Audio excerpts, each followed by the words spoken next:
1,000 Manchester United supporters had gathered outside Old Trafford to protest against the Glazers' ownership of the club. At 2:10, around 100 got inside the ground and made their way onto the pitch. The fans were cleared away, but later on a further group got back inside the stadium to continue the protest.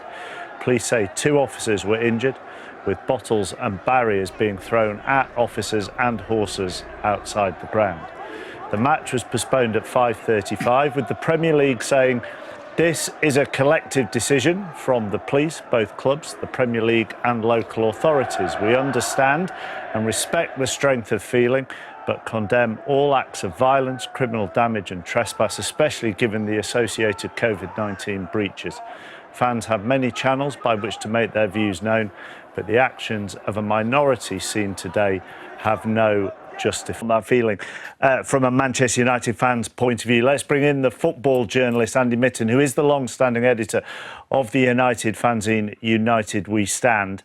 The European Super League is the catalyst for this protest, would you say, Andy? It's much more than that. Yeah, the Super League proposals lit the fire again, and that fire is the ownership of Manchester United by the Glazer family. It was never accepted in 2005. There was a highly leveraged and very controversial takeover, which saw significant protests at the time. And they flared up at various points since. In 2010, it was the green and gold protest. And they've never been welcomed by the fans. And when Joel Glazer, who's the main man, issued an apology last week and said, we need to rebuild the trust with the fans.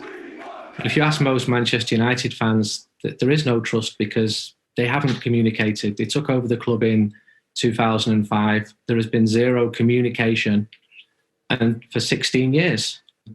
Ticket prices, they've not risen in a decade. They rose steeply in the first 5 years under the Glazer ownership.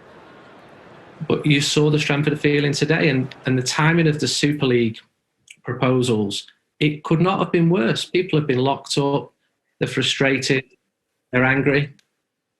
So Andy, I totally understand and totally agree with you in terms of the European Super League. But when I look at the net spend of your owners since 2013, there's only Manchester City in Europe that have actually spent more money than you. I'm looking at it, it's nearly 200 million more than PSG, nearly 300 million more than Barcelona. So in terms of the owners backing their managers in the transfer market, that's exactly what they have done, isn't it? Yeah, it's nowhere near as much as Manchester United have spent in interest payments to service the debt. This club was not in debt. Old Trafford was rebuilt with profits from the vast support. Manchester United fans, they don't want a benefactor. They don't want an oligarch. They don't need that. But what they continue to object to is a highly leveraged buyout. And yes, a lot of money has been spent on players, and not all of it has been spent well. And the team have improved. I think the manager's doing a good job. I don't think any Manchester United fans could have seen the team being second at this stage in the season, and also about to get into a European final. But the frustrations are there. These people are not making it up in their own minds. They are deeply frustrated, and they have the reasons for doing that. Andy, we're obviously in an era. I mean, you mentioned that as fans you've not been heard for a large period of time. I think we're in an era now in the Premier League where many fans would be saying the same thing about the feeling towards their football club. What would you say are 2 or 3 key points, you know, as to kind of what you want as Manchester United fans, just to kind of, again, just gain some understanding for myself and people watching?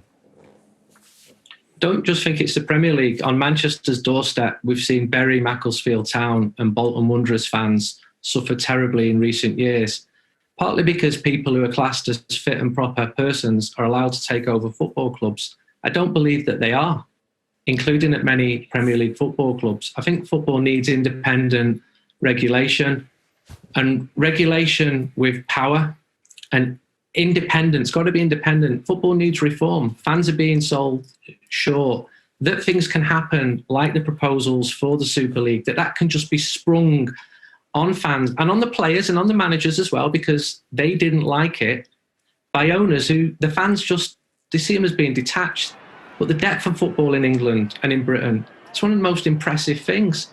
That wealth should be spread more than it currently has been doing. I don't think the current system is working. And the proposals for the Super League has just opened a tin of worms, and the fans have been protesting, but also the players and journalists and people like yourselves.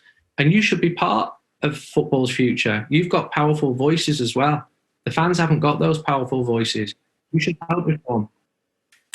Andy, thank you very much for joining this evening. Appreciate it. Thank you very much. Andy Mitten, editor of United We Stand and football journalist.